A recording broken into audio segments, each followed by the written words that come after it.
Hello everyone, this is question number 7 of H.C. Verma from chapter 3 Rest and Motion Kinematics, which says the acceleration of cart started at t is equal to 0 varies with time as shown in figure 3.2. यहाँ पे मैंने बना भी दिया find the distance travel in 30 seconds. तो 30 seconds में उसने कितना डिस्टेंस ट्रेवल किया वो बताना है हमें and draw position time graph, और साथ में पोजिशन टाइम ग्राफ भी बनाना है। तो सबसे पहले डिस्प्लेसमेंट निकालने से पहले हम बात कर लेते हैं वेलोसिटी की। तो वेलोसिटी होती है v is equal to u plus a t. This is the formula of acceleration और also known as Newton's first equation of motion. तो अगर हमें v निकालना है 10 सेकेंड 0 to 10 सेकेंड में, तो 0 to 10 सेकेंड में एक्सेलरेशन कितना है? 0 to 10 सेकेंड में एक्सेलरेशन है 5 मीटर पर second feet per second square. तो वेलोसिटी हो जाएगी यहाँ पे, हम अज्यूम कर लेते हैं कि जो पार्टिकल था वो स्टार्ट किया था ज़ीरो वेलोसिटी से, तो यहाँ आ जाएगा 0 plus a T acceleration into time. Acceleration है 5 फीट पर सेकेंड स्क्वायर और टाइम है 0 to 10 निकाल रहे हैं हम, तो 10। तो हमारा आंसर आ जाएगा, ये जो वेलोसिटी 0 से 10 तक होगी उसकी वो आ जाएगी 50 फीट पर सेकेंड। अगर वेलोसिटी की बात करें हम 10 सेकेंड से लेके 20 सेकेंड तक की मोशन में हम बात करें वेलोसिटी की, तो 10 से लेके 20 सेकेंड में, अच्छा इस पार्टिकल की वेलोसिटी अभी हो चुकी 50 फीट पर सेकेंड। अब देखिए 10 सेकेंड के बाद इसका एक्सेलरेशन हो चुका है 0, 10 to 20 सेकेंड के अंदर इसका एक्सेलरेशन है 0। तो पक्की बात है अगर एक्सेलरेशन 0 है तो वेलोसिटी क्या रहने वाली है? कांस्टेंट। तो वेलोसिटी रहने वाली है अब constant 50 feet per second for the next 10 seconds. 10 to 20 velocity रहने वाली है कांस्टेंट। अब वेलोसिटी की बात करें अगर 20 to 30 सेकेंड में क्या हुआ, तो 20 to 30 सेकेंड में एक्सेलरेशन हो गया हमारा नेगेटिव। तो एक्सेलरेशन जो था वो हमारा हो गया नेगेटिव, और वेलोसिटी इनिशियल वेलोसिटी इस बार है हमारी 50 फीट पर सेकेंड। यहाँ आएगा minus due to negative acceleration, और एक्सेलरेशन नेगेटिव वो कितना 5 मीटर पर फीट पर सेकेंड स्क्वायर, और साथ में टाइम स्क्वायर ऑफ साथ में टाइम कितना लगा 10 to 20 to 30 which is 10 second. तो दोबारा से टाइम आ जाएगा 10 second, again 50 feet per second minus 50 feet per second which is equal to 0। तो फाइनल वेलोसिटी उसकी हो जानी है 0। तो सबसे पहले वो चला 50 फीट पर सेकेंड कांस्टेंट, उसकी 0 से लेके 10 में उसकी वेलोसिटी हो गई 50 feet per second. After that 10 to 20 second constant velocity से चला 50 फीट पर सेकेंड, और फाइनली इसकी वेलोसिटी हो गई 0। अच्छा 10 to 20 इनिशियल वेलोसिटी 0 है, ये वेरी कर रहा है सिर्फ 80, क्योंकि u तो 0 है तो v is equal to 80 only, और यहाँ पर ये वेरी कर रहा है v इज इक्वल टू -80। यहाँ पे हम समझ सकते हैं इसको कि ये लीनियर ग्राफ है, क्योंकि यहाँ पे t की पावर भी 1 है और v की पावर भी 1 है। ऐसे ही यहाँ पे t की पावर भी 1 है और v की पावर भी 1 है, और यहाँ पर t की पावर 0 है, जब भी तो यहाँ पे t की वैल्यू कितनी हो गई 1, और एक्सेलरेशन कितना 0। तो एक्सेलरेशन 0 है तो ये टर्म ही हट गई पूरी। तो हम ऐसा भी मान सकते हैं कि यहाँ पे t की पावर 0 थी विच इज़ 1। तो ऐसे केस में तो हॉरिजॉन्टल लाइन बनेगी। वेलोसिटी टाइम ग्राफ अगर हम बनाना चाहें तो कांस्टेंट लाइन बनेगी which is constant velocity,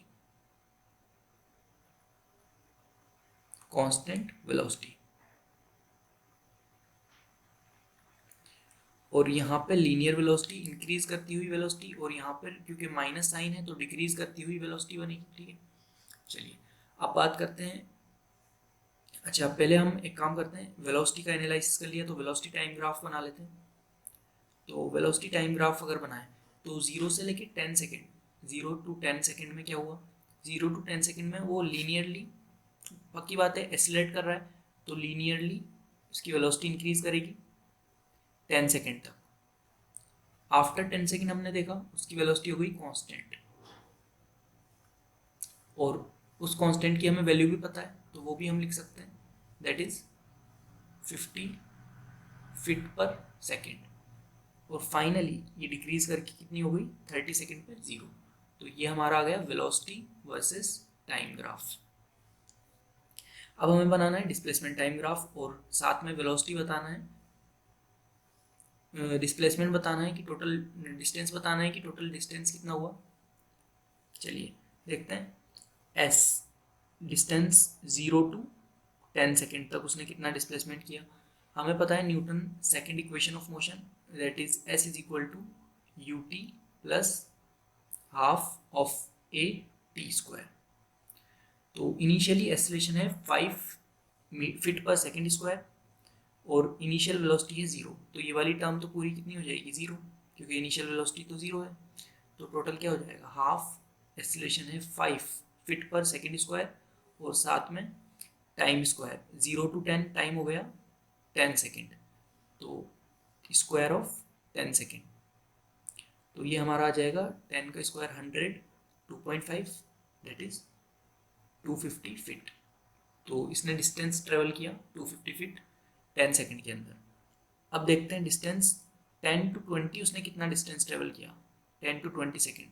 again this is 10 seconds, तो पक्की बात है अब इसकी वेलोसिटी हो चुकी थी 50 फीट पर सेकेंड, तो अब इसकी वेलोसिटी हो गई थी 50 फीट पर सेकेंड और टाइम 10 सेकेंड। अच्छा, एक्सेलरेशन तो 0, तो इस बार ये वाली पूरी टर्म हो जाएगी 0, क्योंकि एक्सेलरेशन 10 to 20 एक्सेलरेशन कितना है 0। तो 10 to 20 सेकेंड में इसने कितना डिस्प्लेसमेंट किया, 500 फीट। ठीक है, तो आप देखेंगे 0 से 20, 0 to 20 टोटल डिस्प्लेसमेंट कितना हो चुका, 750 फीट। ठीक है, चलिए आगे देखते हैं। आगे देखते हैं 10 to 20 to 30 में क्या हुआ, 20 to 30 सेकेंड में डिस्प्लेसमेंट कितना हुआ, 20 to 30 which is also 10 second interval. Again U T, अच्छा इस बार है एक नेगेटिव एक्सेलरेशन, तो यहाँ आ जाएगा minus half A T square. ठीक है, विच इज इक्वल टू, अच्छा इस बार भी उसकी वेलोसिटी थी 5 feet per second, constant velocity थी 5 फीट पर सेकेंड इस पॉइंट पर इनिशियल वेलोसिटी, और टाइम लगा 0 to 10 अगेन 10 सेकेंड। ठीक है, एंड माइनस हाफ एक्सेलरेशन कितना हुआ, नेगेटिव हम ऑलरेडी लगा चुके, तो अब हम दोबारा नेगेटिव नहीं लगाएंगे, 5 लिख देंगे बस, 5 फीट पर सेकेंड स्क्वायर और साथ में स्क्वायर ऑफ 10। ठीक है, अगेन ये टर्म आ गया 50, अच्छा 50 फीट पर सेकेंड था एक्सेलरेशन, तो ये आ गया 500 फीट पर, अच्छा टाइम से हम मल्टीप्लाई कर चुके, तो अब ये फिट में आएगा आंसर, माइनस इससे इसको कैंसिल करेंगे, ये अगेन आ जाएगा 2.5।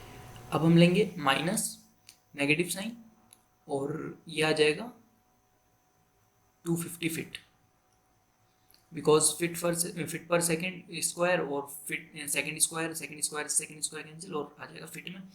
तो अगेन कितना डिस्प्लेसमेंट किया उसने, 250 फीट। ठीक है, पहले डिस्प्लेसमेंट कितना हो चुका था, पहले डिस्प्लेसमेंट हो चुका था 750 फीट, और टोटल डिस्प्लेसमेंट अगर हम निकालना चाहें 0 to 30 सेकेंड, अगर टोटल डिस्प्लेसमेंट हम निकालना चाहें एस 0 to 30, तो वो हो जाएगा 750 फीट प्लस 250 फीट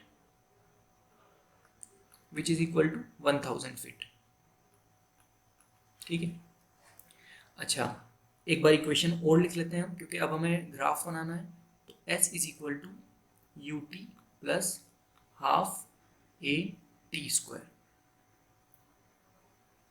देखिए इनिशियल वेलोसिटी 0 to 10 के लिए, 0 to 10 के लिए तो इनिशियल वेलोसिटी 0 थी, सिर्फ इक्वेशन क्या थी, s is equal to half A T square.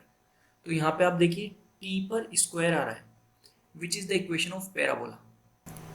अगर हम इसको कंपेयर करना चाहें y is equal to 4ay is equal to x square, इस वाले पैराबोला से, जो कि अपवर्ड फेसिंग पैराबोला होता था, जिसका फेस होता था नेगेटिव पॉजिटिव वाई की तरफ। अगर यहाँ प्लस आता था तो ये पॉजिटिव वाई की तरफ पैराबोला फेस करता था। और फाइनली 10 सेकेंड पे आने के बाद इसका डिस्प्लेसमेंट हो चुका 250 फीट, ठीक है। और जब ये 20 सेकेंड कवर कर लिए इसने, तो टोटल डिस्प्लेसमेंट हो चुका इसका 500 फीट और प्लस 250 फीट, तो ये हो जाएगा 750 फीट। और जब ये 30 सेकेंड पे पहुंच गया तो इसका डिस्प्लेसमेंट कितना हो गया, टोटल डिस्प्लेसमेंट हो गया इसका 1000 फीट, ठीक है। चलिए अब 0 से लेके 10 तक पक्की बात है पैराबोला बन रहा है, क्योंकि हमने कंपेयर किया s is equal to half A T square which is upward facing parabola, upward facing parabola. तो इस तरीके से ही पैराबोला बन जाएगा ऐसा, लीनियर ग्राफ नहीं आएगा, पैराबोलिक आएगा। जो कर्व आएगा वो पैराबोलिक आएगा, इस तरीके से इंक्रीजिंग पैराबोला। अच्छा, अगर 0 to 10 to 20 सेकेंड की बात करें, 10 to 20 सेकेंड, तो 10 to 20 सेकेंड में आप देखेंगे कि एक्सीलरेशन 0 था, तो s इज इक्वल टू सिर्फ आ रहा था ut, s is equal to ut। अब लीनियर ग्राफ बनेगा, क्योंकि यहाँ पे t की पावर भी 1 और s की पावर भी 1। अब अगले 10 सेकेंड के लिए बनेगा लीनियर ग्राफ, मैं इसको बना लेता हूँ यहाँ पे। अच्छा, अब हमें देखना है कि अगले 10 सेकेंड में क्या हो रहा होगा। तो अगले 10 सेकेंड में पक्की बात है s is equal to ut minus half A T square. इस बार ये भी 0 नहीं है और ये भी 0 नहीं है, तो पक्की बात है कर्व यहाँ पे स्क्वायर टर्म है, तो कर्व तो लीनियर नहीं बनेगा। कर्व लीनियर नहीं बनेगा तो कैसा बनेगा, कर्व कुछ इस तरीके से बन जाएगा, आपका डाउनवर्ड फेसिंग पैराबोला बन जाएगा इस बार। अगर हम इससे कंपेयर करेंगे, क्योंकि यहाँ माइनस आ रहा है, तो ये आप इससे कंपेयर करेंगे इसको -4ay is equal to x square. तो इससे अगर कंपेयर करना चाहेंगे हम, तो ये नेगेटिव डाउनवर्ड फेसिंग पैराबोला हमारा बन जाएगा, डाउनवर्ड फेसिंग पैराबोला, जिसकी वर्टेक्स आएगी यहाँ पर, जिसकी वर्टेक्स आएगी यहाँ पर। अच्छा, अगर ये नेगेटिव एक्सीलरेशन से चलता रहता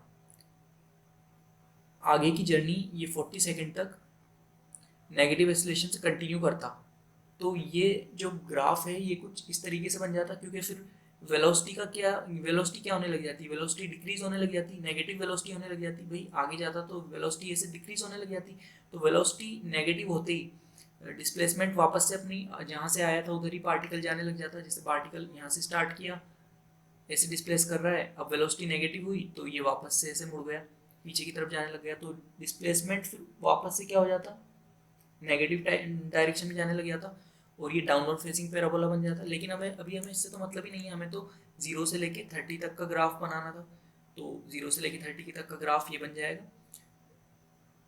सबसे पहले बनेगा अपवर्ड फेसिंग पैराबोला, फिर 10 to 20 सेकेंड लीनियर ग्राफ, और 20 से लेके 30 सेकेंड तक डाउनवर्ड फेसिंग पैराबोला। ये वाला क्वेश्चन बहुत ही अच्छा क्वेश्चन था, इस पर आप थोड़ा और कीजिएगा, इससे हमें बहुत कुछ सीखने को मिलेगा, बहुत सारे नए कॉन्सेप्ट सीखने को मिलेंगे। बाकी जो पहले क्वेश्चन किए थे उसमें तो सिर्फ हमें बेसिक बातें पता चली थी, जो हम 9th क्लास की काइनेमेटिक्स तक सीख ही लेते हैं, लेकिन इसमें आपको बहुत कुछ नया सीखने को मिलेगा। तो इस वाले क्वेश्चन पे मैं चाहूँगा कि आप लोग टाइम दें, थोड़ा सोचें इसके बारे में। थोड़ा यहाँ पे मैथ्स भी हमने लगाई है, y is equal to 4ay is equal to x square, ये वाला पैराबोला यूज़ किया है, यहाँ पे नेगेटिव फेसिंग पैराबोला यूज़ किया है। तो अगर आपको मैथ्स नहीं आती तो ये थोड़ा सा क्वेश्चन लेंदी और समझने में दिक्कत करेगा, और बायो वालों के लिए भी ये मुश्किल कर सकता है पैदा। तो आप इसको टाइम दीजिए, इस क्वेश्चन को, अच्छा क्वेश्चन है, ठीक है। आई होप आपकी समझ में आया होगा। तो इसी के साथ I will catch you in the next video with question number 8।